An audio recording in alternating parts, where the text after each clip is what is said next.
Fala pessoal, sejam todos muito bem-vindos a mais um episódio do Liga de FIIs e hoje a gente chega ao último capítulo da nossa série especial sobre a trajetória dos fundos imobiliários. Ao longo dos episódios anteriores, a gente revisitou a origem da indústria de FIIs, a chegada do investidor de pessoa física, a criação do IFIX e também o grande boom dos FIIs ali no período entre 2017 e 2021. Agora chegou a hora de falar do presente, né, principalmente também sobre o futuro, as perspectivas que a gente tem aqui olhando a indústria no contexto atual.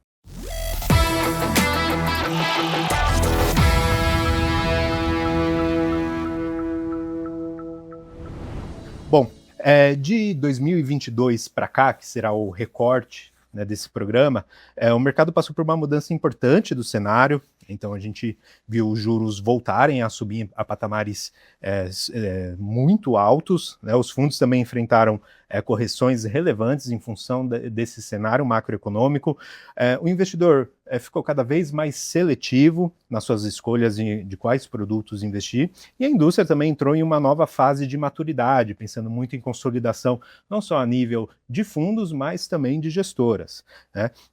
Ao mesmo tempo, esse novo ciclo também abriu espaço para transformações relevantes, né, como as que eu citei, né, e maior presença institucional, ainda que muito gradual, e também discussões sobre a internacionalização, né, dos fundos imobiliários. E para discutir, então, sobre todo esse recorte temporal, né, sobre esse momento e as perspectivas que temos aqui para a indústria, trouxemos dois nomes de peso, né, que acompanham o mercado de perto, toda essa evolução, para fechar com chave de ouro aqui esse último episódio do nosso especial. Hoje a gente recebe aqui nos nossos estúdios André Massetti, né, sócio da XP e também gestor de um dos maiores FIIs do país, se não o maior, né, no número de cotistas, é o MXRF11, né, entre outros, claro, fundos da XP Asset. Muito obrigado por aceitar nosso convite, André. Eu que agradeço, é uma honra participar dessa série aí que conta um pouco da história dos fundos imobiliários e vamos lá, acho que é um bate-papo bastante interessante. Vai ser ótimo e também contamos aqui no nosso estúdio, né, com o Rodrigo Abud, sócio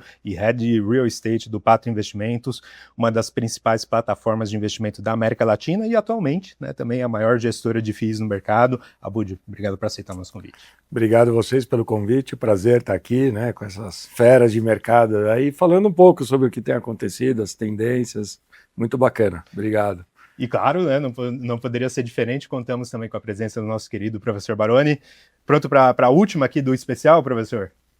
Eu estou pronto para a última, mas eu queria mais, né? Foi muito legal, essa série foi fantástica, a gente aprendeu muito, muita história, falando de presente, passado, futuro, e eu acho que é isso, vamos aprender mais um pouquinho hoje, duas figuras importantes do mercado, né? O Massetti e o próprio Abud, né? O Massetti tem uma responsabilidade adicional aí de estar com um fundo com mais de 1 milhão de investidores, né? Quem diria? E o Abud aí, recentemente, passou por um grande processo de consolidação, então hoje se tornando aí uma prateleira bastante vasta. Então, muita história para esse último programa. Bom, então vamos lá. Começando então o nosso bloco, pessoal. Depois de um ciclo de forte expansão dos fundos imobiliários até 2021, o mercado entrou em uma nova fase com juros mais altos. Atualmente, né, inclusive, a gente está num patamar, saindo de um patamar de 15% ao ano, né, que é o maior patamar em quase 2 décadas em termos de taxa Selic, e também maior seletividade, né? Na visão de vocês, o que realmente mudou do ponto de vista, claro, individual de vocês, na indústria de FIIs, principalmente olhando esse recorte de 2022 para cá, né? Então, um período em que se teve um grande crescimento do número de investidores, né, mas que muitos investidores que entraram lá naquele contexto, às vezes até pagando preços muito elevados nos fundos por falta de entendimento, né, do produto, e, enfim, dentro desse contexto até o momento atual em que a gente teve um cenário turbulento do ponto de vista macroeconômico. A gente pode começar por você, Massetti, e aí fica à vontade também para complementar, Abud. Legal, vamos lá. É só relembrando um pouco aquele momento, né? 2022, como você bem colocou, Marcos, foi quando os juros começou a subir, né, comecinho da pandemia ali, final de 20, a gente viu, né, o Banco Central ali reduzindo os juros ali no patamar de 2, né, a mínima histórica, e isso fomentou muito. Aí falando um pouco mais de papel, tá, fundos de CRI, eu lembro muito bem que naquele momento de juros muito baixo, houve uma corrida muito grande dos investidores em busca de aumento de risco para poder ter um retorno que a turma já estava mais acostumada, né? A gente sempre, aqui como o Brasil, sempre foi acostumado com juros altos. A gente brinca que todo mundo sempre soube investir muito bem a sua poupança, né, o seu recurso próprio, porque juros altos é muito fácil, bota no CDB de um bancão, coisa do tipo, e você vai ter um retorno alto com risco relativamente baixo. E aí quando a gente se deparou com aquele momento de juros muito baixo, foi até engraçado, todos os sabichões, ninguém sabia onde botar o dinheiro, né? Como é que eu faço? Estou vendo que o meu retorno não está gerando nada, né?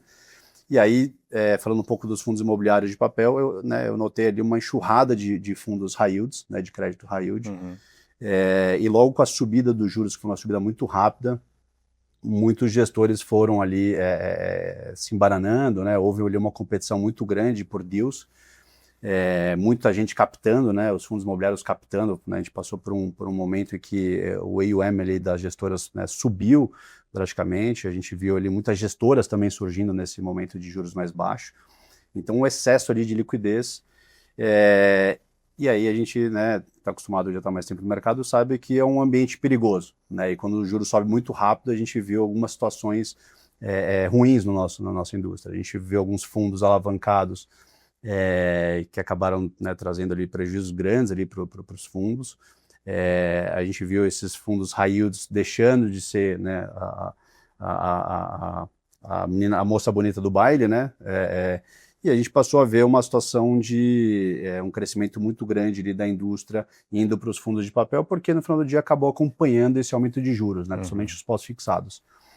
Só que algo curioso acabou acontecendo também, somente quando a gente pega de 2023, falando um pouco, né, de crédito privado, que, né, quando a gente fala de fundo de papel, é difícil a gente fugir dessa comparação de fundos de crédito privado, né, tem uma correlação muito grande ali, porque estamos falando de renda fixa e crédito. Sim. A gente viu ali alguns movimentos perigosos acontecendo nos high grades, né. Começou ali com a Americana, se não me engano foi 23, né, Sim. pouco ali depois do momento que a gente está falando. Depois teve evento light, depois o Nigel e Credizer, enfim, coisas ali no crédito, que isso tudo acaba influenciando o nível de spread quando a gente fala ali da originação, né, mesmo de CRI, que é um mercado diferente, mas acaba sendo influenciado em termos de taxa. E aquela história do too big to fail ali acabou caindo um pouco, né? E os fundamentos de crédito acabaram vindo cada vez mais com a sua importância, né? O que eu quero dizer com isso? Antigamente a turma dava muito crédito, obviamente pautado num fundamento de crédito, né, fluxo de caixa, coisas do tipo, mas também muito naquela, essa empresa é muito grande, ela não vai quebrar, ou se quebrar os sócios são muito ricos, né, empresa de pai rico que vai ter o aporte, e muitas vezes isso acabou não acontecendo. Então trouxe um momento de cautela, que é um momento que a gente tem até recente, né, agora, né, no mês passado a gente viu ali Raizen, GPA também tendo ali situações mais delicadas, né, uma recuperação extrajudicial. Então tudo isso acabou trazendo um pouco ali de cautela, de novo, falando um pouco aqui do mundo de papel, né. E aí tijolo, acho que a Budi tem muito para complementar e agregar aí. Faltou foi emoção para tijolo também nesse período. Não, você imagina, o tijolo é diretamente também, né, impactado. Foi um período bem interessante da indústria, né, da parte do desenvolvimento da indústria. Se for olhar um pouco antes, a indústria teve seu surgimento, teve a parte do desenvolvimento, acho que 2022 para cá pegou muito isso, né? Se a gente for olhar a própria evolução, o número de investidores, em 19 a gente tinha 1 milhão, foi subindo ano a ano, a gente comemorava todo final de ano recorde, né? Vai batendo 1,5, 2, né? Significa o quê? A indústria está se desenvolvendo. E ao mesmo momento que ela está se desenvolvendo, ela está aprendendo, está entendendo do que ela está investindo. Né? Tem todos os méritos, é uma classe de ativo muito bacana, é um ativo muito bacana o fundo imobiliário, que a turma começou a aprender, começou a entender, né? Anteriormente, muitas vezes era vendido como quase uma renda fixa. Você investe nesse fundo, ele paga 8.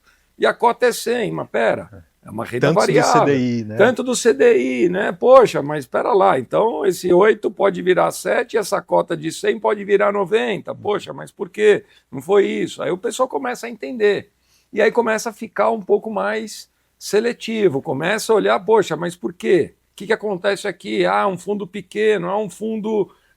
começou a entender a diferença do high yield e o high grade, né? Ou O Baroni mesmo falava, o high yield não, high risk, não é high yield, é high risk. Você tem que entender bem que você está investindo num fundo que pode te dar mais retorno, porque ele é high risk, né?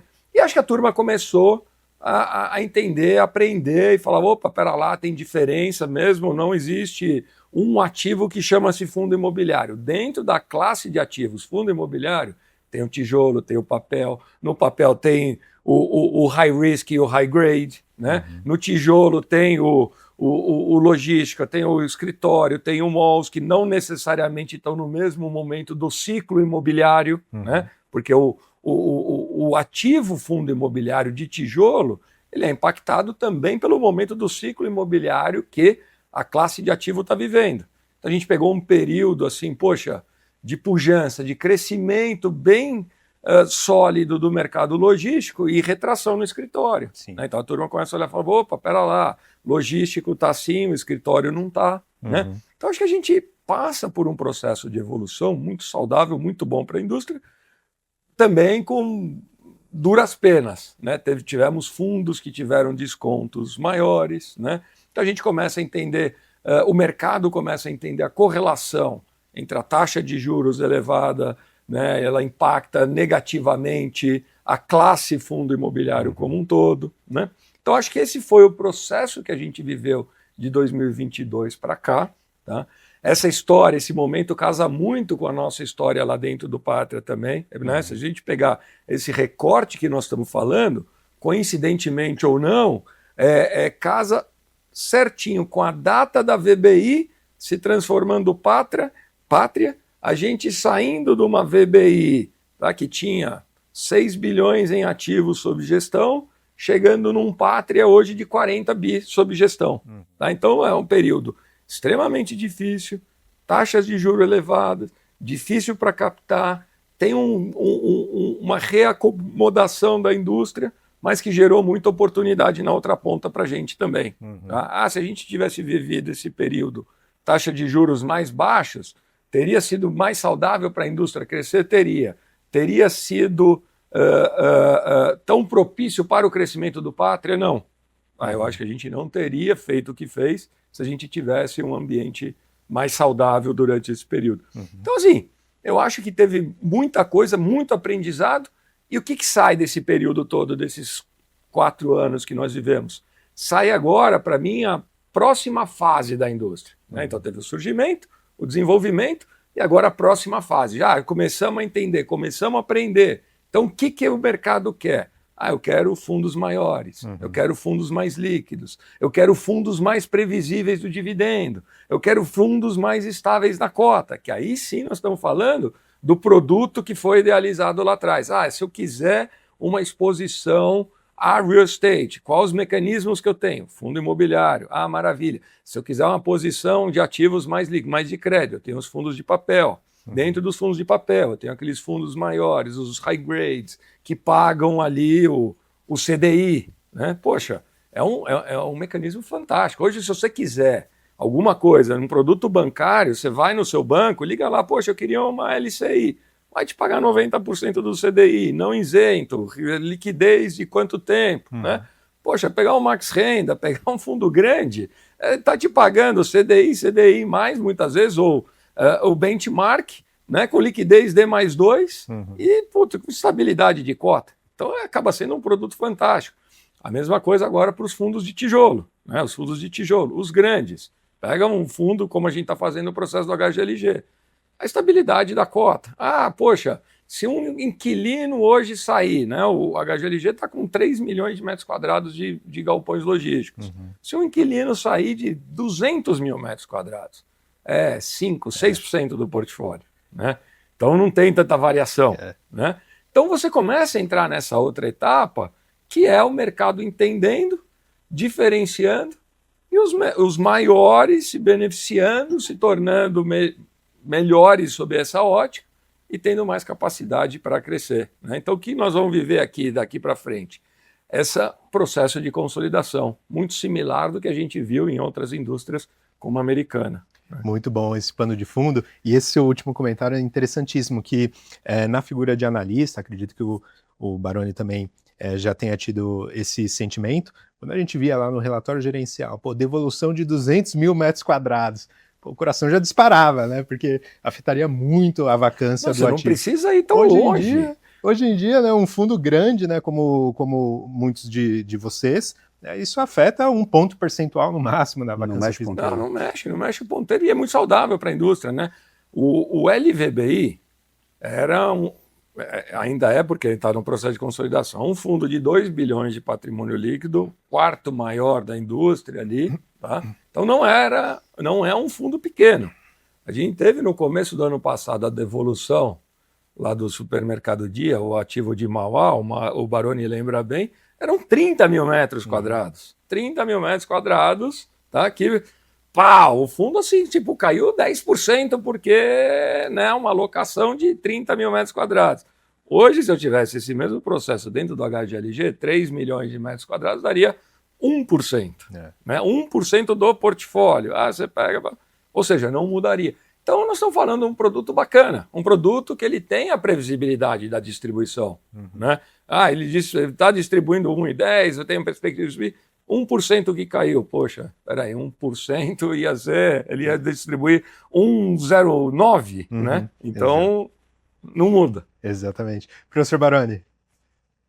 Olha, eu estou empolgado aqui porque eu tenho várias perguntas aqui. Eu acho que eu quero aproveitar bem, que nós estamos diante de dois importantes agentes de mercado, inegavelmente, né?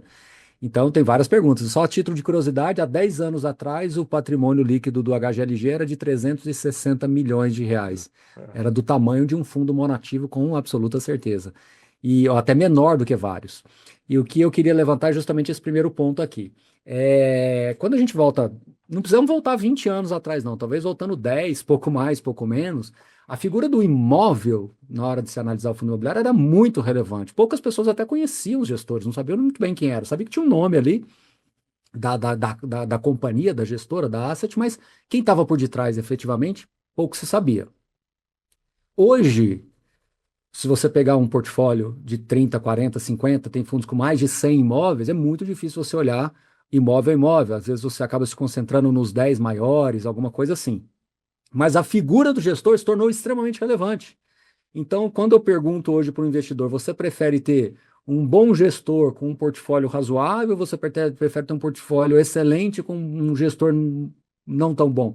A maioria das pessoas vai preferir o gestor, que é quem realmente toma as decisões. E aí eu pergunto para vocês, considerando 2022 para cá, e estamos também falando um pouquinho de futuro, como é que vocês conseguem colocar isso numa balança? Se eu tivesse que colocar numa balança, qual é o peso? Eu sei que existe uma resposta pro forma, que seria meio a meio, né, tudo, mas eu queria que vocês tentassem dar um pouquinho mais de cor sobre isso. O quão importante, efetivamente, hoje é um gestor, um time de gestão em um fundo multiportfólio?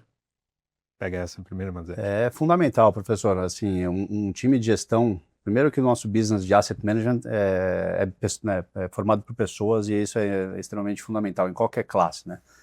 Quando a gente vai para o imobiliário, acho que ainda mais, né? Porque hoje, quando a gente olha a gestão dos principais fundos de tijolo e crédito, enfim, quando a gente fala da classe como um todo, é impressionante o que os gestores têm conseguido gerar de liquidez em ativos que são considerados, rotulados como líquidos, né? Pegar um grande galpão logístico, um fundo que vende para outro, ou uma empresa de properties que quer reciclar o portfólio de uma empresa multinacional e o fundo imobiliário está lá comprando. Então, isso realmente é uma coisa que não existia, né? Legal que vocês estão fazendo, né? A gente está fazendo essa série aqui desde o início, desde os primórdios aqui dos fundos imobiliários. Isso lá atrás não existia isso. Isso realmente era um outro, né? Não tinha time de gestão, né? Quando você olhava os fundos imobiliários antigos, até desafio a quem for mais curioso lá olhar um relatório mais antigo, vai ver que a taxa de gestão era extremamente baixa, porque não tinha time para ser remunerado, né? Os fundos imobiliários eram veículos que eram estruturados, por exemplo, de CRI hoje em dia, né? Ou seja, não precisa de muita gente lá por trás. Isso que um CRI precisa de muita gente, né? Eu defendo muito porque, obviamente, é uma classe que eu faço gestão. Então, voltando aqui para a pergunta, professor, eu acho que é fundamental você ter um time bem especializado, de originação de tijolo, ter um time de properties mesmo, ou seja, engenheiros ali que estão tomando todo o cuidado, né? Visitando ali os imóveis. Porque imagina o seguinte, imagina que o Abud aqui compra um BTS locado 15 anos por uma multinacional E antigamente o pessoal sentava em cima desse contrato porque tem um bom risco de crédito e nem visitava o imóvel. Isso não existe, né, hoje em dia. Obviamente as grandes gestoras, né, que hoje ainda, né, estão aqui no mercado, né, que não digo sobreviveram, né, na palavra correta, mas, né, que estão ali fazendo esse bom trabalho, precisa de um time ali de engenharia para visitar esses imóveis, precisa de um time para verificar todos os contratos de seguro, né, por caso tenha algum sinistro nesses imóveis. Pô, será que você tem uma cobertura de seguro que é apropriada? Não tem, então faz um endosso. Então, assim, é uma gestão muito de properties mesmo e não uma gestão de contrato de fluxo financeiro como era feito antigamente. Então, isso é fundamental. E quando a gente olha a parte de papel, né, de CRI, também, né, é super importante ter um time de originação, um time de análise de crédito, um time também de engenharia, né. O nosso mercado aqui de CRI, ele é fundamental para financiar o desenvolvimento imobiliário do país, desenvolver um shopping center, desenvolver um galpão logístico. Então, é fundamental que você tenha um time também, por exemplo, de engenharia para ver se aquela obra está evoluindo ao passo que deveria, né? E, obviamente, você vai, né, desembolsando ali tranches desse CRI para poder financiar aquele determinado ativo. Então, assim, isso é fundamental. E você, Abud, principalmente na ótica, né, olhando assim os fundos de tijolos, durante muito tempo e até hoje, a gente olha muito para os ativos individuais, mas a indústria vai chegando numa escala, né, em que um ativo específico não representa quase nada do portfólio. Então o gestor, a equipe de gestão, tem muito mais esse papel de alocador, né, em ativos imóveis imobiliários no caso, né? Sim e não. Tá, assim, eu concordo em parte, tem outras partes assim que eu discordo e que eu tenho lutado muito para mostrar o porquê, né? Assim, primeiro, eu acho que também nesse quesito nós estamos numa tendência natural de evolução, tá? Eu acho assim, poxa, vamos investir no Max Renda, que é o fundo do Mazzetti, tá? Eu acho que a gente está num período da indústria que a gente tem que dar o direcional do fundo e o Mazzetti criar a estratégia do Max Renda que vai continuar independente da permanência dele. Ou seja, o que eu estou falando aqui? É que nós estamos no caminho também da institucionalização da gestão, tá? Onde tira a figura do Abud, tira a figura do Mazzetti. Como é que o Pátria faz? Como é que a XP faz? Né? Como é que o BTG faz? Pode ser que tenham características diferentes e você olhe para isso. Tá? Muito similar do que acontece na indústria americana. Uhum. Quem hoje é o gestor de fundo de escritórios da Blackstone? Não faz diferença. Uhum. Né? Você sabe, a Blackstone, você sabe qual é a estratégia de investimento dela, você sabe para onde vai, e ninguém sabe que o John Gray saiu do gestor do portfólio de real estate para ser o CEO da Blackstone como um todo. Uhum. Então, acho que a gente está também, nesse quesito, inaugurando essa terceira etapa, que seria a institucionalização da gestão. Uhum. Né? Então, o que eu quero dizer com isso? Pega um fundo como o HGRU. Todo mundo sabe o que o HGRU faz, tá? Independente de quem é o gestor e de quem será o gestor daqui a 5 anos. A gente compra imóvel, bem alugado, sale leaseback de preferência, previsibilidade na receita, compra no atacado e depois vai explorar um play de real estate. Vamos vender no varejo, vamos gerar valor, sem pressa, mas priorizar o valor. O que acontece? É um fundo que vai lá, ele distribui constantemente o reloginho no aluguel. Chega final de semestre, pau, vem o bônus. Por quê? No semestre inteiro a gente vendeu ativos, né, capturou lucro não recorrente, distribui. Pau, começou o semestre de novo. Ele volta para a sua distribuição normal. E assim vai. E essa estratégia tem que estar lá independente de se quem é o gestor, quem foi e quem será. Uhum. Tá? Então, acho que esse é um processo que a gente tem que investir bem. Então, a gente tem que investir no direcional da estratégia e aí entra a segunda etapa, que é a parte do ativo. Tá? A gente não pode ser só alocador. A gente tem que ter um time de gestão de ativo que entenda e comece a criar um padrão de referência. Uhum. Você vai nos Estados Unidos hoje, você pega um fundo de logística como o Prologis tem mais de 100 bilhões de dólares em ativos. Ele tem um único fundo, é mais de 2 vezes a indústria brasileira. Né? O que significa um Prologis? Você sabe a qualidade. Então você pode pegar um galpão em Miami, na costa leste, ou na costa oeste, você fala, puta, é quase como um carimbo de qualidade. Tá? Eu luto muito para que a gente consiga implementar isso aqui também. Tá?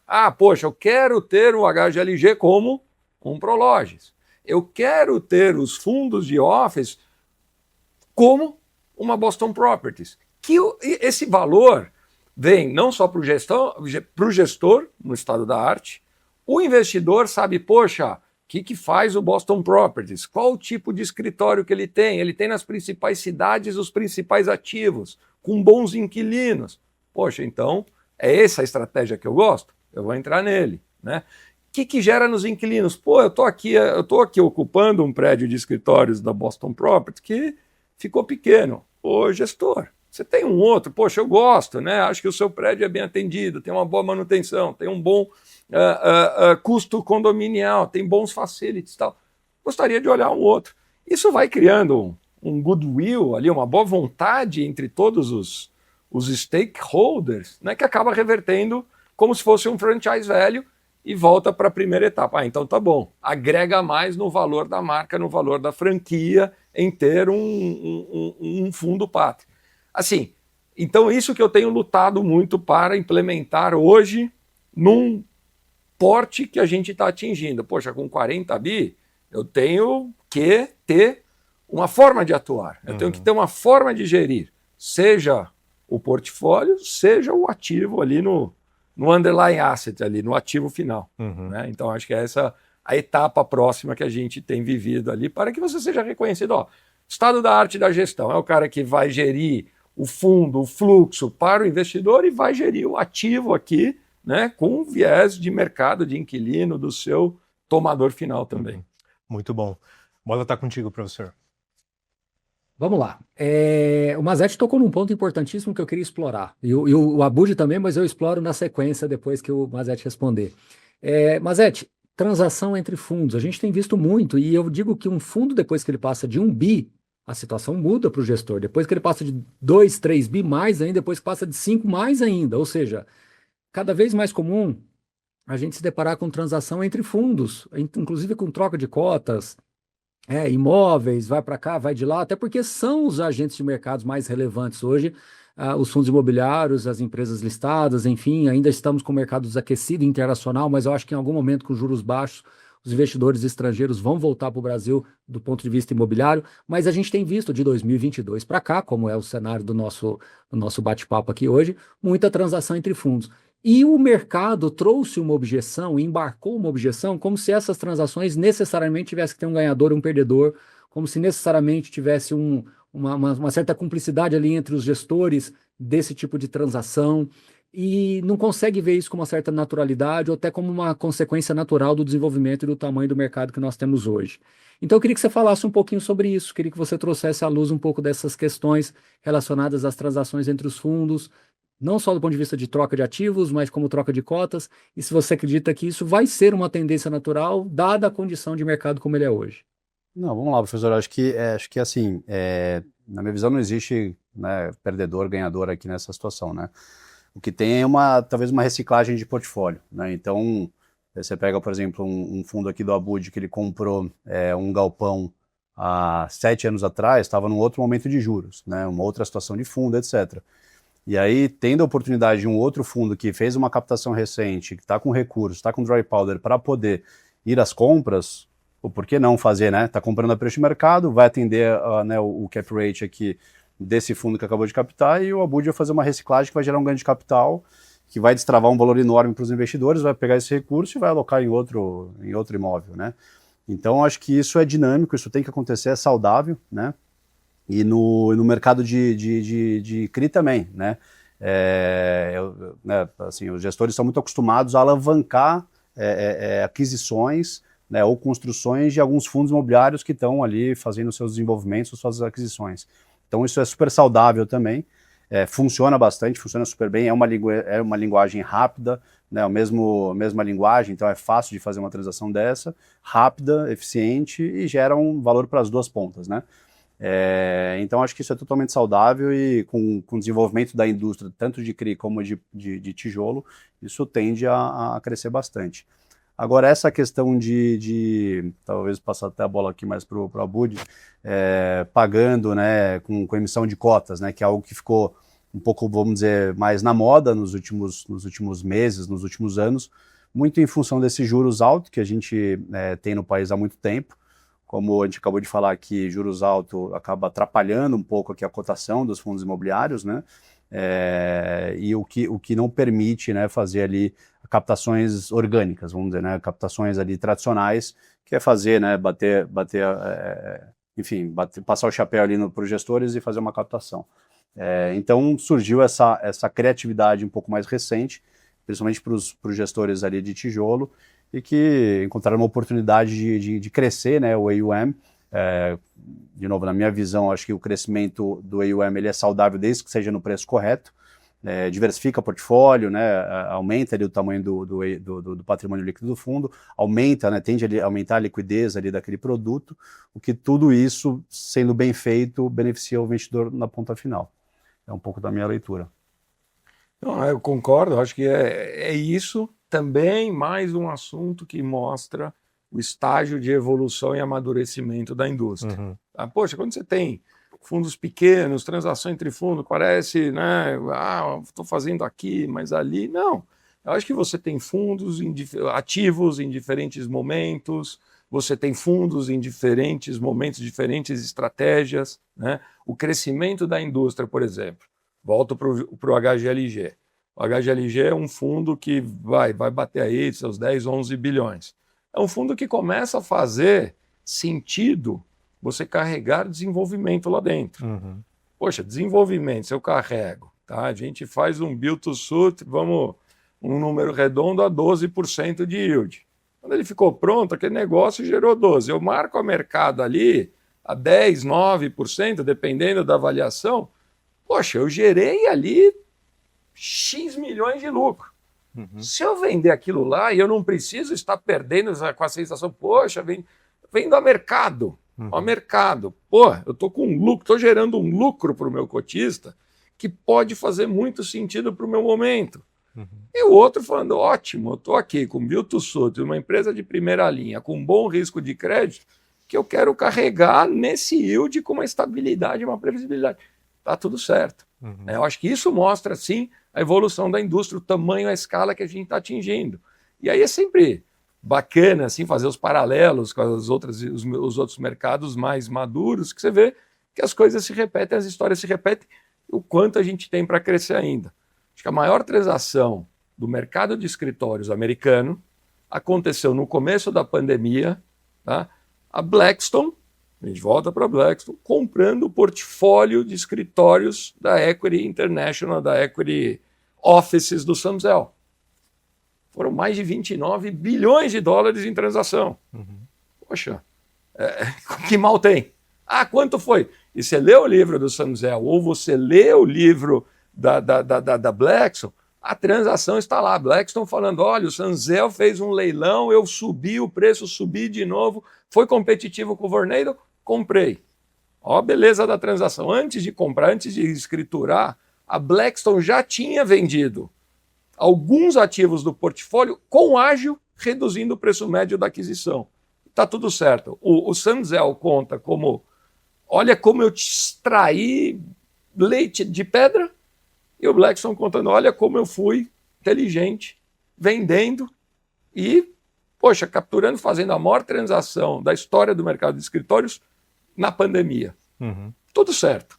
Né? Então não teve ganhador, não teve perdedor, teve o mercado evoluído, né, desenvolvido, comprando e vendendo.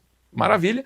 Acho que a gente vai caminhar para isso e acho que essas transações entre fundos vão mostrar isso. Vão ser fundos crescendo, se consolidando em diferentes estágios, diferentes visões, diferentes momentos, né? E está tudo certo. A mesma coisa no mercado de crise. A gente, inclusive, nesse momento, com essa consolidação de mercado, quando a gente olha dentro do Pátria, nós estamos com mais de 300 operações de crédito. Poxa, a gente, lógico, tem operações de 500, 600, 700 milhões de reais de exposição de crédito, mas tem operação que está numa outra fase, 3, 5 milhões, um residual, um rabo. Por que não? Muitas vezes eu troco, vendo, né? E troco de ter um gestor menor, um fundo menor, que vai dar mais atenção para aquilo, também está tudo ótimo. E o pagamento em cota, então, é uma evolução também natural da indústria. Tá? Assim, você consegue mostrar para a indústria que o fundo que tem liquidez, ele tem um porquê, e o pagamento em cotas, a cota acaba sendo uma moeda. O que você precisa ter claro? Tá? Você não pode banalizar isso. Não é porque o cara aceita a cota que eu compro a padaria da esquina. Eu acho que esse é o ponto de atenção agora. Ou a qualquer preço. Ou a qualquer preço. Tá? Então, assim, o ativo que eu compraria? No preço que eu compraria? Poxa, o mercado está fechado, não tem captação. Toma minha cota aqui, porque o secundário funciona. Né? Mas valorize a sua cota. Estabeleça o valor. Venda para quem saberá cuidar da sua cota. A gente fez a transação do HGLG no final do ano, né, pagando 3 grandes portfólios em cota. Tá? Foram quase 1 bilhão, né, mais de 1 bilhão em cotas. Né? Grande parte dos investidores que entraram já saíram mostrando o valor de um fundo grande. Pega o comportamento da cota do HGLG desde dezembro para cá. Não mudou. O mercado não sentiu. Então não tem essa queda de cara, porque a gente soube valorizar a nossa moeda cota, né? E tá tudo certo. E quem recebeu tá feliz da vida, porque, poxa, eu recebi porque eu estava buscando liquidez, fiz uma previsão de que iria levar mais tempo, saí antes no preço que eu recebi. Tá ótimo. Poxa, qualquer um dos 3 que eu ligar e falar, vamos fazer outra, tenho certeza que a turma aceita. Né? Então, acho que nós estamos caminhando passo a passo para essa evolução da indústria e alternativas, criatividade da indústria. E, inclusive, né, esse pagamento em cota, feito pelos motivos certos, como você comentou, traz uma sinalização muito positiva para o mercado, né, porque mostra o valor de lastro, né, da cota patrimonial dos fundos, principalmente, né, pensando no pagamento para investidores institucionais relevantes no mercado. Né, então, tudo isso reforça a credibilidade aqui do universo de fundos imobiliários. Né? Sim, reforça a credibilidade, né, a flexibilidade também. Né? Poxa, a turma fala, bom, eu recebi aqui, mas eu não preciso o 500, então eu vou saindo aos poucos. Enquanto eu não estou saindo, eu estou recebendo o dividendo, tá tudo certo. Né? E vai fomentando outros investidores a entrarem e olharem. Né? Quando a gente conta essa história, quando você pega o case que aconteceu, você começa a acender, você começa a aparecer no radar o investidor estrangeiro, o investidor institucional. Né? Então você começa a trazer outro perfil de investidor também, que ajudará a acelerar esse desenvolvimento da indústria. Queria aproveitar, Mazed, esse gancho aqui do Abud, né, pensando assim na próxima pernada da indústria de FIIs. Já está claro, né, que a gente está num patamar, né, muito mais elevado do que há poucos anos atrás, né, já batendo um número aí próximo de até um pouco acima de 3 milhões de investidores, né, e fundos com patrimônios bilionários, né, como o Abud citou. Agora, o que falta para essa próxima pernada, né, de crescimentos ainda mais significativos, a viabilização da vinda de investidores institucionais e estrangeiros aqui para a indústria, enfim, na sua concepção? Eu acho que é um pouco do que o Abud falou bastante, né, deixar o negócio mais institucional, menos dependente do CPF. Acho que isso vem com, sem chover no molhado, mas vem com muita governança. Então, por isso que cada vez mais a tendência, na minha visão, é terem poucos players, mas players grandes de qualidade, com governança, com time, etc. Né? E aí sim a gente começa a entrar, acho que, num outro patamar. Hoje, minha leitura, eu acho que hoje, do jeito que a gente tem, né, o tamanho da indústria de fundos imobiliários, o número de investidores, o cotista estrangeiro está vindo muito pelo ETF. Né? É uma tendência que a gente viu ali, acho que no último ano e meio para cá, 2 anos, a gente viu uma presença maior.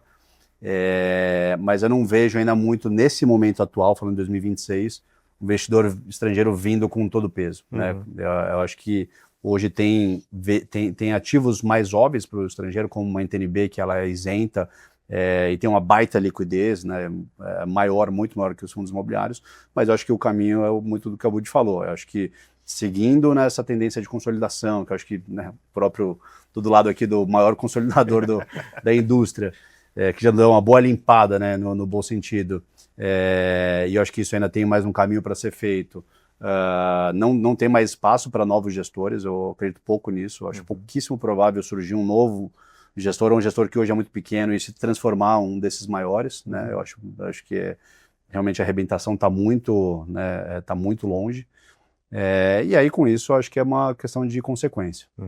E para esses investidores já atuantes no mercado, mas que acabaram ficando pequeno, né, num contexto em que não se teve uma janela de oportunidade para crescimento justamente pelas condições macro. Você vê assim fundos menores, mais nichados, ainda atuando no mercado, ou realmente uma consolidação, né, então poucos atores ali, só que super grandes, como acontece lá nos REITs lá fora? Eu acho que realmente não tem muito espaço mesmo, tá? Porque vão ser, acho que fragmentos que vão ficando, ou em algum momento vai ser consolidado.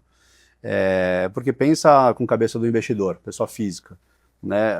Ou você está num certificado, que é um instrumento realmente com uma liquidez mais restrita, né? com uma volatilidade bem controlada, né? Para não falar quase nula, e você tem um mercado de listado que você vai esbarrar na liquidez. Então, quando você vê esses fundos aqui de 10, 15 bilhões de reais, que seja 6 bilhões, que já é um fundo muito grande, o que você vai fazer num fundo que negocia 100 mil por dia? Não faz nenhum sentido, né? A não ser que seja realmente uma operação estruturada, né, uma estratégia muito específica, que aí tudo bem, acho que eu enxergo isso como uma exceção. Mas a tendência é que cada vez mais a gente vá seguindo, né, na sua devida proporção para o mercado americano, que são pouquíssimos nomes, mas com tamanho gigantescos. Claríssimo. Professor Baroni. Bom, agora eu vou para o Abud ali, que eu quero fazer uma pergunta para ele. O Abud está falando muito do HGLG, e a pergunta é objetivamente do HGLG, mas ela vale para vários outros fundos, que talvez vão, ou já passaram, ou estão passando de certa medida, ou irão passar pelo mesmo que o HGLG. Quando a gente coloca na perspectiva, o HGLG, ali no início de 2022, ele tinha um patrimônio de 3 bi, hoje ele tem um patrimônio líquido de 7 bi, embora ativo seja por volta de 8, e deve caminhar para 10 aí. Existe uma projeção do próprio Pátria, isso é público, que deve aumentar os rendimentos aí ao longo do segundo semestre, dadas essas negociações todas. Mas existe, enraizado no mercado, uma crítica, uma objeção, que, embora seja um fundo muito, muito procurado pelo mercado, de que o rendimento não mudou de 2022, 23 para cá. Mais 23, né? Porque em 22 ele ainda teve alguns efeitos não recorrentes, mudou de 22 para 23 para cá. Eu sei que aí não era gestão ainda do Pátria hoje, tinha um outro time de gestão, mas para fins didáticos é o objetivo da minha pergunta. Criou-se no mercado, de uma maneira, a meu ver, equivocadamente, que existe uma relação direta entre o crescimento do patrimônio e o crescimento do dividendo. Então, por hipótese, se você tem um fundo de crédito básico que paga 100% do CDI, tem um patrimônio de 1 bi, não é porque o patrimônio vai para 2 bi que ele vai pagar 200% do CDI, né? E no fundo imobiliário não seria diferente. Se você tem um fundo cap rate de 10% ao ano, se ele vai para 2 bi, né, se ele dobra de tamanho, para dobrar o cap rate, ele teria que comprar imóvel a 30 de cap, para dar a média dos 20, 30 mais 10 dividido por 2, 20. Não tem o menor sentido isso. Mas o mercado, por algum motivo, começou a criar essa objeção, considerando essa relação direta entre o patrimônio e o rendimento, coisa que não é correto. E na esteira dessa questão, muitos investidores também não estão entendendo que o fundo imobiliário, principalmente o de tijolo, o de papel é numa medida um pouquinho diferente, mas o de tijolo ele tem momentos em que ele planta e ele colhe, ele planta e ele colhe. E o HGLG, durante um bom tempo, ele plantou e colheu durante muito tempo, e o fim da colheita foi exatamente 22, 23, em que ele começou a plantar de novo, justamente por isso que ele sai de um patrimônio de 3 bi para 7. E agora ele começa a entrar numa outra fase, num outro ciclo de tamanho, de potencial reciclagem de portfólio, etc. Abud, é quase que um pedido aqui para você, institucional, literalmente. E eu queria muito também que o Mazzetti nos ajudasse um pouco, porque isso tem, na minha visão, um viés fortemente educacional, não é puramente técnico, de como é que a gente consegue desvincular isso do investidor. Será que a gente não tem que começar a colocar no relatório mais? Eu não estou falando só para vocês, estou falando para o mercado isso. Isso que eu estou falando para vocês, eu tenho falado para outros gestores também, de colocar uma relação de despesa-receita para o investidor entender que a eficiência do fundo, embora tenha alguns ganhos marginais, mas ele tem, de alguma medida, as condições que ele pode surgir de negócios que podem dar certo no futuro, como o Abud falou, de de desenvolvimento, talvez dar mais luz aos valores contábeis. A Quineia fez uma coisa que me agradou bastante num relatório gerencial aí alguns meses atrás, colocou que existe implicitamente um ganho de capital na ordem de 700 milhões, se eu não estiver enganado, de imóveis que foram comprados no passado e que não foram reciclados ainda, mas que poderiam ser reciclados em algum momento. Ou seja, eu estou pedindo aqui quase que uma ajuda mesmo para trazer um pouco mais de luz, que na minha opinião está tendo uma má interpretação e uma objeção inadequada de associar patrimônio com o rendimento do investidor e supondo um desalinhamento que, na minha visão, não é um desalinhamento, é uma característica. Desalinhar é outra coisa, isso é uma característica de mercado. Então é quase que um pedido de ajuda, um pedido aqui também de orientação, de como é que vocês, na posição de gestores, poderiam trazer um pouco mais de luz a esse tema com naturalidade, com segurança e maturidade, como a gente sempre procura trabalhar. Você sabe que assim, essa sua colocação linka bem com a discussão anterior, né, de como fomentar o desenvolvimento da indústria e tudo mais. Eu acho que hoje a gente está lá dentro do Pátria com uma cabeça, né, primeiro, o grande fundo ele gera muitos benefícios para o cotista, né? Então, o cotista, assim, muitas vezes ele reclama que tá estável. Mas teve muito fundo que caiu, né? Que não está estável, está caindo. Mas pelo menos não está estável, né? Então, porcaria, né? Se for uma porcaria, não cresce, né? Não cresce, né? Não, tá bom. Eu quero... Tem muito. Então, assim, a gente está, primeiro, com a cabeça muito, né, dessa consolidação, organizar os fundos para que a gente tenha fundos grandes, mais estáveis. E o fundo mais estável, ele não cai, ele tem mais dificuldade para subir, né? Pensa o seguinte, eu estou fazendo um desenvolvimento desses, tá? Onde eu tenho condições de alocar 300 milhões num build-to-suit. Tá? 300 milhões eu fiz, arredondar 100 mil metros, 300 milhões ou 250 milhões. E esse negócio estava me rendendo um yield de 12. Quando ele ficou pronto, ele foi me render, ele foi marcado a mercado a 9, tá? Então ele subiu 3 pontos, ele subiu 25%, tá? Ele me gerou um ganho aí de 70, 80 milhões. Tá? Um fundo de 10 bi é relativamente pouco. Se eu vender, mexe pouco, o que tá bom. Tá bom, ele é um fundo estável, ele mexe pouco para cima ou para baixo. Então é a previsibilidade do dividendo. Você fica mais difícil de você gerar tanto aumento, mas é mais difícil dele cair, mas também é mais difícil você gerar aumento. E ok, você está trabalhando na previsibilidade. Tá? E aí vem a segunda parte. O que eu estou batalhando, estou investindo muito, é que os fundos eles comecem a ter uma gestão, uma comunicação à la novo mercado. A gente evolua do relatóriozinho, o relatório mensal que a gente faz com a cabeça de gestor de fundo imobiliário, para uma política de comunicação, de governança e de gestão à la uma companhia listada em novo mercado. Tá? Por quê? O HGLG, que tudo dando certo, se a hora que incorporar RBR também, vai para 11 bi, ele se torna o segundo maior veículo de tijolo do mercado. Ele fica atrás da Alus, que eu acho que tem 14 bi. Tá? Poxa, por que eu tenho que ter um outro padrão? Eu quero ter o padrão Alus, eu quero lutar por uma institucionalização da classe fundo imobiliário para que a gente comece a fazer parte do índice, não só IFIX, IBOV. Por que a Alus participa e o HGLG, como segundo maior veículo, não participaria? Tá? Quem quiser um play de real estate, o HGLG... Não, ou o HGLG, eu quero tirar essa... parece que você está falando só do HGLG. Os fundos grandes, tá? O fundo grande de tijolo, o fundo que cruzou essa linha, sei lá, dos 10, ou de malls, o XPML, que está indo para o 6, 7, que está chegando lá. Por que não esses fundos, eles estão tomando uma relevância tal no mercado, que eles deveriam fazer parte, né, de outros índices e não só o IFIX.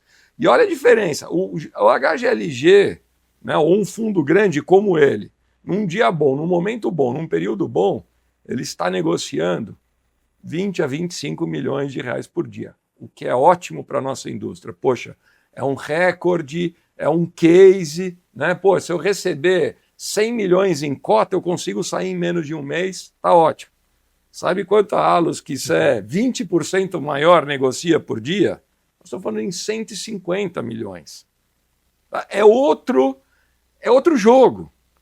Poxa, mas os investidores internacionais, o próprio investidor de equities locais, né? Poxa, eu gosto de shopping, eu invisto na Allos. Eu gosto de logística, eu invisto no HGLG. Né?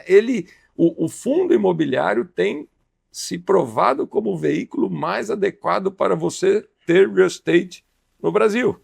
Então, por que eu vou ter algum tipo de diferença? Então, assim, nós estamos no caminho e aí a gente tem que embandeirar individualmente em cada um dos fundos, fazendo o que nos cabe, com essa prática de governança, comunicação e gestão lá no novo mercado, e a indústria como um todo, nós, XP, BTG, Quineia, temos que dar a mão e falar, ô B3, olha aqui para a nossa indústria. Por que o HGLG não pode fazer parte de um índice maior? Por que a gente não pode, não deveria fazer parte? Porque aí você vai alimentando, né? Vai fomentando, vai criando essa liquidez para a indústria, que torna isso uma bola de neve crescente. Tá? Então, eu acho que é por isso, acho que a gente tem que investir, sim, nessa comunicação, nesse tipo de relatório, mostrando, olha, em 2022, 2023, o HGLG estava distribuindo 1,10 porque ele tinha de receita recorrente 90. A gente fez a gestão ativa, vendeu o ativo. Poxa, a gente conseguiu incorporar, a gente conseguiu distribuir 1,10. Ficamos nisso, e o que aconteceu? Esse 0,90 virou esse 1,10. Tá? Então hoje a gente não depende mais de uma venda, de uma venda extraordinária, de uma receita extraordinária para bater esse 1,10. Ou seja, se a gente vender alguma coisa hoje com lucro, esse negócio pode subir. Se a gente comprar bem, esse negócio pode subir. Ele está marginalmente ali no limite. Tá? Então, poxa, é assim que a gente vai começar a conseguir a conquistar cada vez mais a credibilidade da indústria, a confiança da indústria, né? Então, uma coisa que é extremamente positiva, muitas vezes acaba virando negativa, acaba virando um fardo para o gestor. Pô, você não cresce. Não. Gente, poxa, eu deveria então ter distribuído 90 centavos, não ter feito isso e nada teria, né, não seria criticado. Tá? Então, acho que... Mas, como tudo que a gente falou, você vê que a gente volta sempre para a questão evolução, amadurecimento. Né? Os novos, assim, a gente veio aprendendo, a indústria se criou, se desenvolveu, aprendeu e vamos para um novo patamar em várias frentes, em vários sentidos. Né? Estou vendo o professor Baroni gesticulando aqui. Seus comentários, professor. Perfeito, é exatamente isso, né? Então é a nossa luta diária. Nós na ponta de cá, junto com os investidores, né, os assinantes, os seguidores, né, as pessoas que acompanham nosso trabalho, nem gosto de usar muito esse termo seguidor, né, gosto de usar pessoas que acompanham nosso trabalho, e o gestor na ponta de lá também tendo que responder aos investidores através dos canais de RI, ou quando tem a oportunidade de participar de um bate-papo como esse. Então, no final das contas, eu falo que é um jogo de expectativa que às vezes são colocadas premissas equivocadas e criam-se objeções que na verdade elas são um pouco infundadas, mas quando você mistura, aquilo que eu sempre falo, quando você mistura alguns pontos de verdade no meio de uma história mal contada, fica muito difícil depois de você pensar aquilo que está correto e desvincular, porque hoje a internet, a comunicação, ela tem muito alcance, e é muito difícil você conseguir. Então, você repare que uma decisão que foi feita no passado com uma boa intenção e foi super positiva à época, porque você realmente muda o patamar de rendimento naquela época, e obviamente depois ele é sustentado e você vem e corrige, aí hoje isso se tornou um problema para você, né? Justamente porque fica dando a impressão de que o seu patrimônio cresceu, mas a minha renda não cresceu. Não, ela vem crescendo. Então agora, como é que você resolve isso? É educacional e trazer luz aos relatórios gerenciais.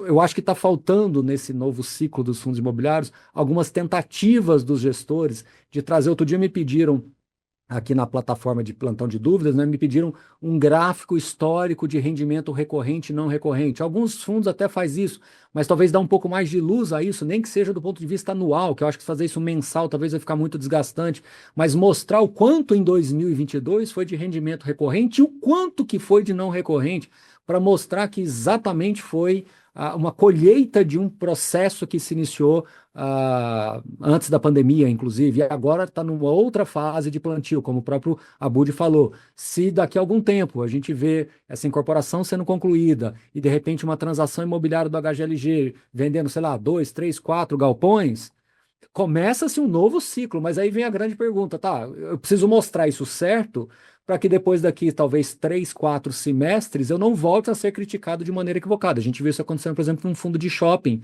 né? E eu posso até falar, não tem problema nenhum. A gente viu isso acontecendo, por exemplo, com um fundo como o Da Vinci, que ela teve uma venda, teve ganho extraordinário, depois o rendimento voltou para o patamar original, mas acima daquilo que estava proposto do não recorrente. Mas mesmo assim foi criticado. Então melhorou, mas sobre essa ótica teve essa queda de rendimento e alguns investidores associaram essa queda.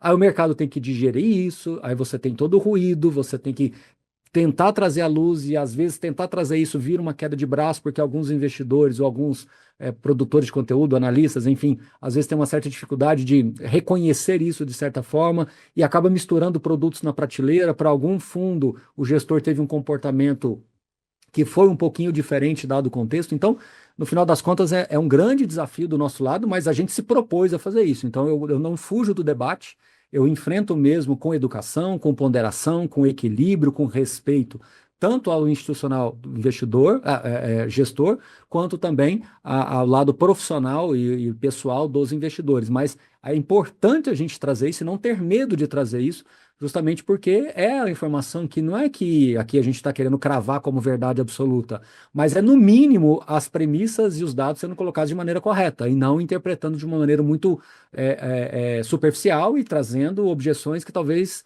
nem precisariam ser colocadas, como se a indústria de fundos imobiliários fosse constantemente conflitada, totalmente desalinhada entre o produto gestor e investidor, o que na minha visão é um equívoco, mas está se colocando aí. Aí por isso que eu falo, qual é o nosso papel? Provocar os gestores para que eles possam nos ajudar nesta comunicação, para que a gente possa colocar nos trilhos, o trem nos trilhos aí de novo, justamente para mostrar um pouco mais dessas informações. São os desafios do crescimento. Mas eu queria já aproveitar agora e perguntar para o Mazzetti um outro ponto que é sempre muito difícil para o lado do gestor e o cotista, né, o investidor, ele tem dificuldade também de tomar uma decisão, que o fundo de crédito que busca CDI, busca IPCA, busca uma exposição talvez numa permuta, como vocês gostam de fazer, com muito cuidado, mas tendo ali um ganho adicional, procurando ter uma exposição um pouquinho maior, procurando ter um retorno um pouquinho maior do que um CRI tradicional, e também ter um book de fundos imobiliários, de repente, para você trazer uma alternativa.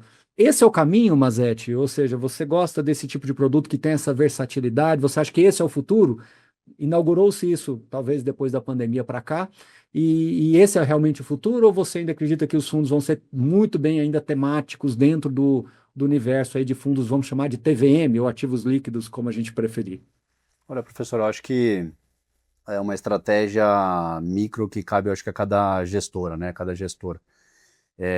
O Maxi Renda, enfim, é um produto, é um fundo bem antigo, né, de 2012, surgiu até junto com o IFIX, e o fundo foi um dos primeiros que foi, nem estava na minha gestão, eu entrei na XP em 2016, então o fundo já tinha essas características, né, de ter um book de crédito por meio de CRI, um book de desenvolvimento imobiliário residencial, que aí eu foquei mais com a minha expertise em permuta financeira, que acho que traz mitigantes importantes ali para o investidor, e também um book de fund of funds, mas na ponta do Maxi Renda tem uma característica não tanto de um FOF tradicional, que investe em outros fundos, esses mais líquidos que a gente comentou aqui, mas sim produtos mais estruturados, né? Que eu acho que talvez até caia, né, nesse ponto que a gente falou de ter aqueles fundos menores, mas com outro viés, é uma cabeça mais de crédito, mas foi estruturado ali num produto de fundo imobiliário, mais para ter ali uma roupagem ali de fundo imobiliário para atender uma demanda específica de estruturação. Então acho que eu gosto muito, né, sou suspeito para dizer isso, eu gosto muito dessa classe, porque a gente trabalha com muito produto estruturado, então tem muito fundo que a gente faz ali, um club deal, nós, mais alguma outra gestora específica, faz uma alocação num fundo específico, que é um fundo totalmente líquido, e a proposta é essa, não tem nada de errado, que tem uma arbitragem interessante, então eventualmente tem algum off-balance de alguma companhia listada, que obviamente vai ter um retorno muito maior do que se eu comprasse um CRI diretamente dessa empresa listada. Então são operações que dão mais trabalho, mas é mais um negócio de carrego e menos liquidez. Já os CRIs a gente também gosta bastante de fazer ali dentro de casa, a gente tem uma originação ativa, dado o nosso tamanho hoje. Hoje estamos falando ali de, na minha gestão, são aproximadamente 12 bi em veículos, né, de CRI. Maxi Renda é um deles, né, mas a gente tem outros veículos dentro da gestora. Então, dado o nosso tamanho, a gente consegue, que eu gosto de dizer aqui, beber água limpa, né? A gente consegue diretamente na empresa oferecer um crédito como se fosse um banco. Isso traz um benefício muito grande para o investidor, porque elimina intermediários.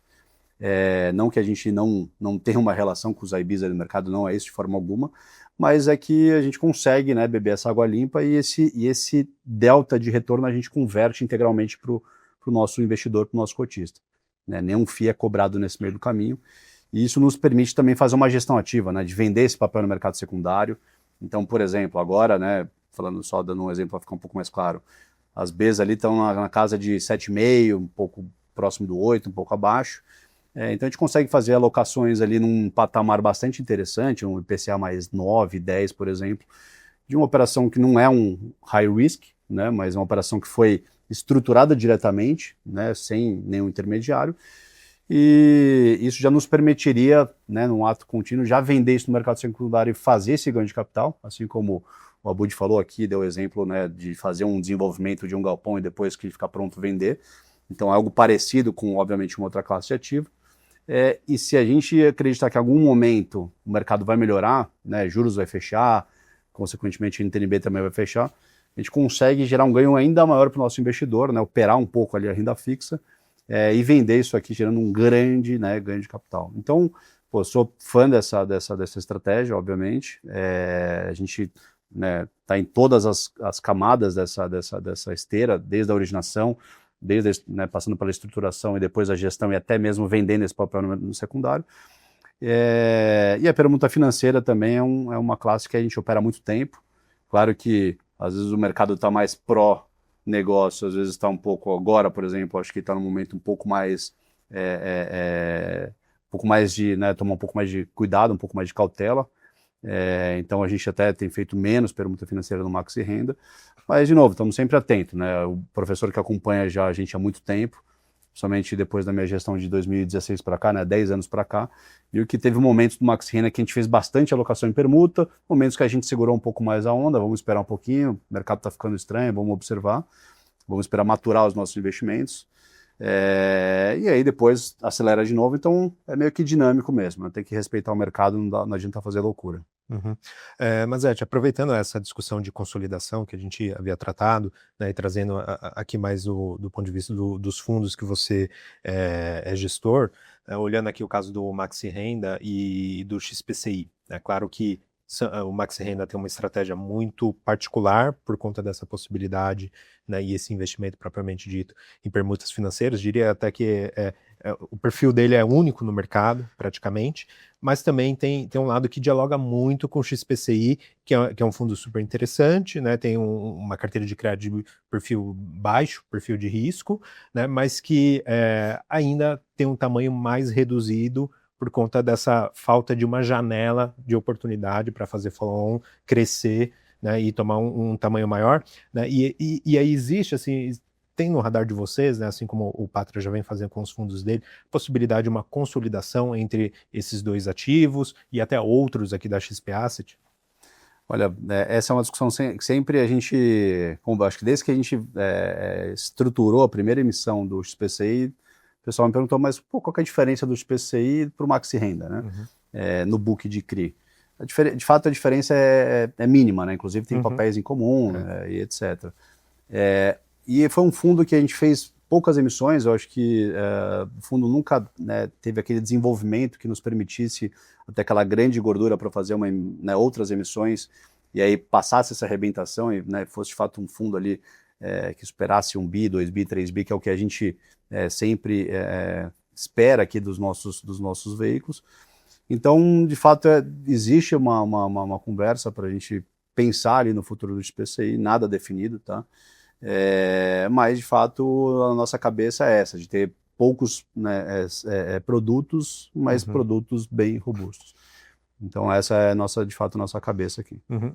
Um outro ponto, né, que eu queria colher a sua leitura, né, fazendo um paralelo com o que o Abud comentou, né, que, poxa, o produto fundos imobiliários tem se mostrado assim, muito eficiente, muito interessante em relação a ações do segmento imobiliário, por exemplo, né, e aqui, trazendo aqui para o cenário de crédito, né, a sua realidade, eu vejo particularmente algo parecido aqui, comparando os fundos fechados de crédito em relação aos abertos, né, principalmente nesse contexto atual em que a gente está acompanhando a abertura do spread de crédito, né, fundos abertos apresentam uma piora de performance natural, principalmente aqueles que possuem ativos de créditos líquidos, marcados a mercado, né, e dentro desse contexto, muitos investidores que entraram nesse produto, mas sem um entendimento mais claro do seu funcionamento, vê naturalmente alguma desvalorização do capital e podem, né, se ver imbuídos a resgatar, né, os recursos. No fundo aberto, o investidor faz o resgate, o gestor tem que fazer frente a esse resgate vendendo, né, os ativos a mercado, muitas vezes não ao preço ideal, né, porque ele tem que fazer frente a esse resgate, e no caso dos fundos fechados a gente não tem esse problema, né, você tem um casamento entre ativo e passivo, porque o passivo do fundo fechado é um passivo perpétuo. Você identifica essa vantagem competitiva até, né, dos fundos FIIs de papel em relação a esse mercado de crédito, né, o que pode levar assim, a indústria cada vez mais a crescer nessa direção, né? Acho que já é um segmento que, desde a pandemia, né, tomou um tamanho aqui, olhando o IFIX, né, muito representativo, né, então atualmente mais próximo de 40 e pouquinho por cento do IFIX, né, se tem mais espaço dentro desse contexto, também dentro desse contexto em que a gente vê a poupança cada vez mais minguando e essa necessidade, né, da entrada do mercado de capital para fazer frente a todos esses projetos que se tem aí adiante. Você vê espaço assim para isso, essa vantagem?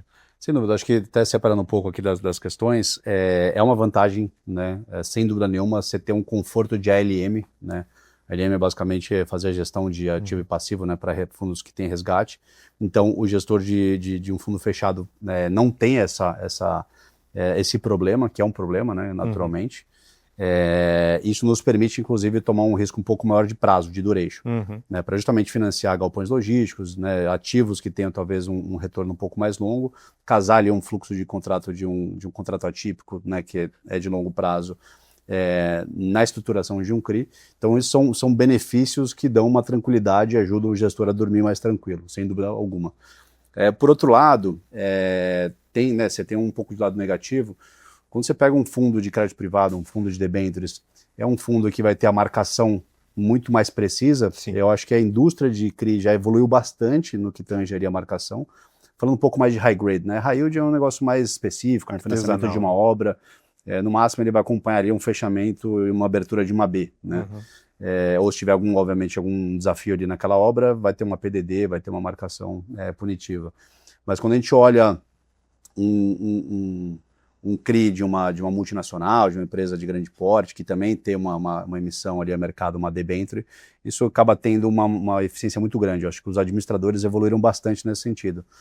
Só que isso acaba, às vezes, impossibilitando o gestor de fazer um giro no portfólio.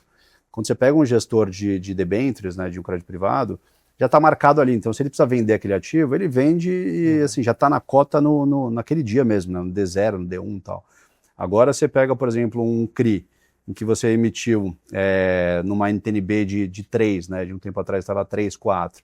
Você fez, isso é um pouco do que explica por que o XPCI também não rampou, né? A gente fez uma grande captação num cenário de juros muito mais baixo e, obviamente, de lá para cá a NTNB, né, abriu muito e todos os ativos que a gente tem lá, boa parte dos ativos mais antigos, ficaram fora de preço. Então, para a gente vender um ativo hoje, eu vou ter que realizar, né, o resultado do caixa e isso vai me penalizar demais. Essa discussão que o Abud estava aqui debatendo com o professor Baroni de ancorar lá, né, aquela distribuição no 1,10, etc., você arrebenta na distribuição do investidor. Então, se você faz essa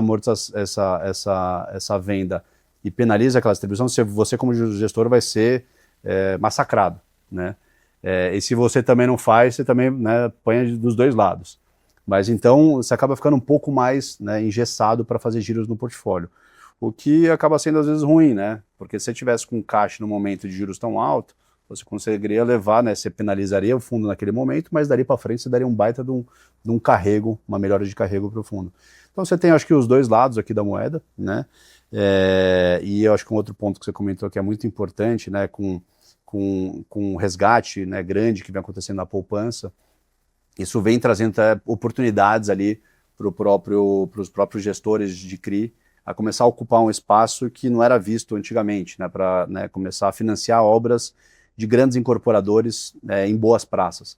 Antigamente, o CRI de financiamento de projeto, né, de projetos verticais, ele funcionava muito por aquelas praças mais distantes, então era o high risk, né, que não necessariamente era um high yield, né, depois tomava algum default, algum problema e o yield acabava não vindo.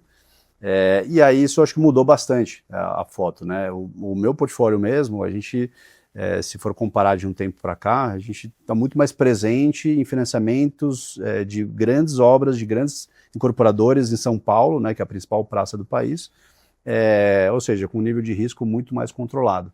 Então essa mudança de mercado, né, acaba beneficiando sim, a nossa indústria, e esse eu acho que é um ponto importante que a gente não abordou, mas sem dúvida nenhuma, eu acho que é uma tendência, né, essa mudança de funding, né, e os fundos imobiliários de CRI de papel começarem a ocupar também essa função dos bancos, que é um excelente risco-retorno na minha visão. Só complementando, acho que não é oportunidade, acho que é até responsabilidade. Tá? Acho que muito da continuidade da indústria da construção civil vai depender do mercado de capitais provendo funding. Né? Então, assim, a oportunidade, a necessidade que a indústria vai ter desse funding, que não tem mais o subsidiado, então agora tem que vir ao mercado de capitais, é fundamental. Vai ser a forma de financiar as construções, e mais do que isso, depois, num segundo momento, os financiamentos, né? Os financiamentos finais ali. Poxa, sempre foram também com os bancos, recursos de poupança. Tudo bem que para esse momento o banco ainda tem mais apetite, mas tem um funding escasso, um funding mais caro.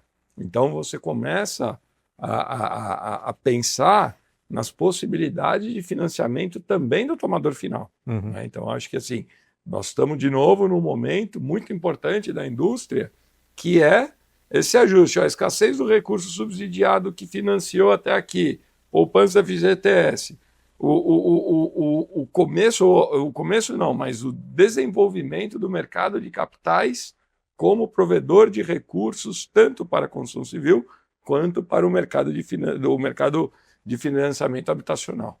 De novo, sempre mirando o mercado americano, é uma tendência, né? Exato. Claro que anos-luz, né, de distância, mas caminhando para aquele objetivo, aquele rumo. Às vezes a minha percepção assim, é que a gente opera com um certo lag, né? Um certo atraso em relação ao mercado americano. O que nos dá o benefício também de entender o que é a tendência, o que funcionou. Não precisar criar muita coisa, apenas aprender, tentar copiar, tropicalizar, né? Ajustar para a nossa realidade. E você trouxe um comentário também, Abud, na sua fala anterior, né, em relação a essa possibilidade dos fundos imobiliários entrarem em índices acionários, né?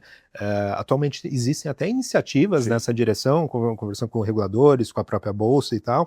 Isso é super interessante, né? Porque nos Estados Unidos já acontece, né? Tem muitos REITs que entram em índices acionários. É claro que os REITs, assim, eles têm uma figura, uma estrutura diferente dos fundos imobiliários aqui, mas que também, poxa, essa possibilidade colocaria a indústria em um outro patamar só de capital passivo estrangeiro, pensando em rebalanceamento de mercados emergentes, né? Traria um fluxo significativo que aumentaria a liquidez e possibilitaria investimentos institucionais estrangeiros, né? Então, aquela história do ovo e da galinha, né? Sim. É um ciclo que se retroalimenta aqui. Pessoal, a gente está caminhando aqui para o nosso final, mas antes de passar para o professor Baroni para fazer as considerações finais, eu queria fazer uma pergunta que é um pouco tradicional, assim, pensando aqui na nossa indústria de fundos imobiliários, mas que é um tema que está super em voga atualmente, enfim, no universo corporativo, que é a questão dos impactos da AI, né, da inteligência artificial. Eu queria entender, assim, se vocês, na figura de gestores, já têm mapeado, já têm identificado, assim, oportunidades para melhorias de processo, né, enfim, tudo relacionado à gestão no fundo, utilizando esse mecanismo que hoje é uma realidade. Eu acho que assim, o crescimento só vai ser exponencial e deve gerar muitos benefícios positivos para o mundo como um todo, mas inclusive tem uma oportunidade aqui pensando na indústria de FIIs em específico.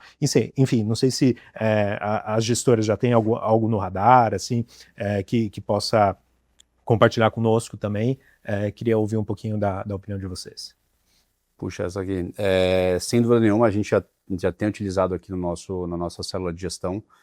Então, dando alguns exemplos, eu acho que tem muita coisa para evoluir nesse mercado, mas é impressionante a velocidade em que isso está acontecendo.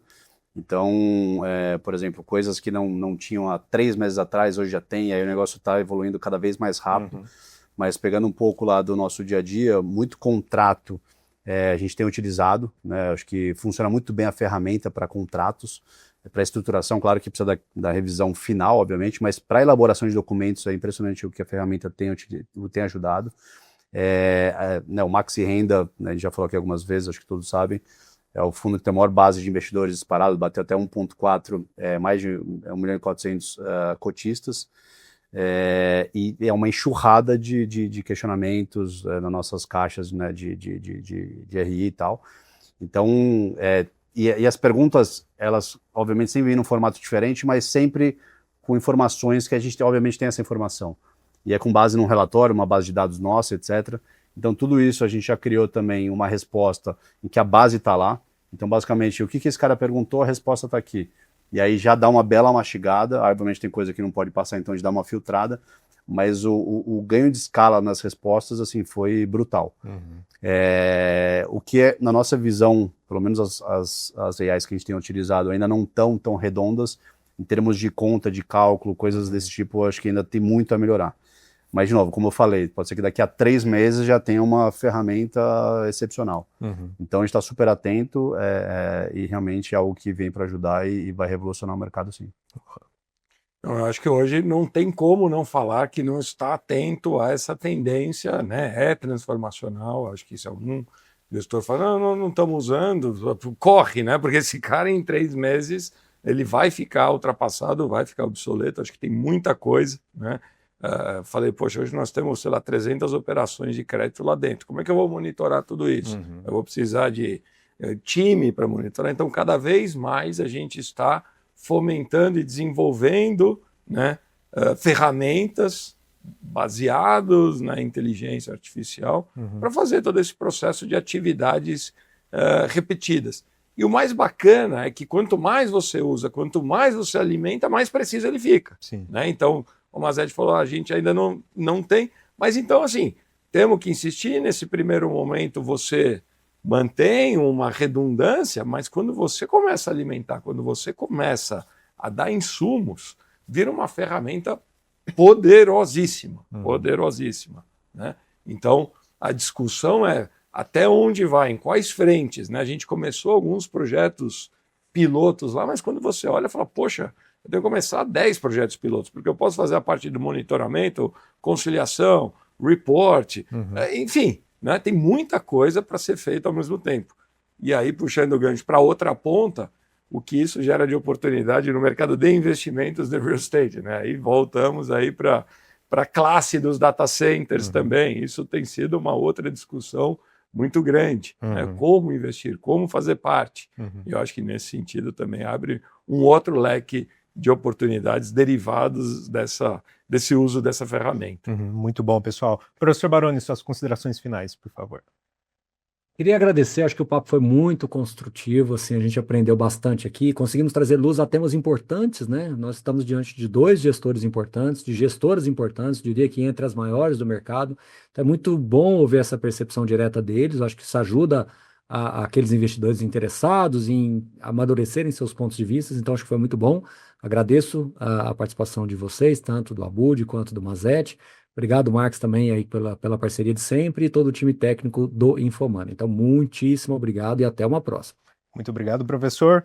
E muito bem, e assim a gente encerra essa série especial do Liga de FIIs, em que revisitamos a trajetória dos fundos imobiliários no Brasil, desde os seus primórdios, passando pela chegada do investidor pessoa física, pelo ciclo de expansão e gestão ativa, até o momento atual de maior maturidade, consolidação e até oportunidades em inteligência artificial.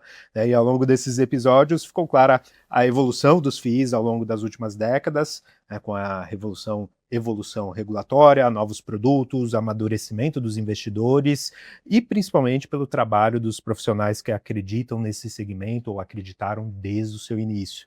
Mais do que olhar para trás, esse especial ajuda muito a entender onde estamos hoje e, mais do que isso também, quais caminhos podem surgir olhando daqui para frente. Queria agradecer, então, aos nossos convidados pela disponibilidade e por compartilhar todo o conhecimento de vocês aqui com a nossa audiência. Muito obrigado. Obrigado. Obrigado, sempre um prazer. Muito bem, queria agradecer também você que nos acompanhou até aqui. Se você não acompanhou os primeiros episódios dessa série, vale muito a pena conferir aqui no canal da Infomoney, tá bom? Muito obrigado a todos e até o próximo episódio. Um grande abraço.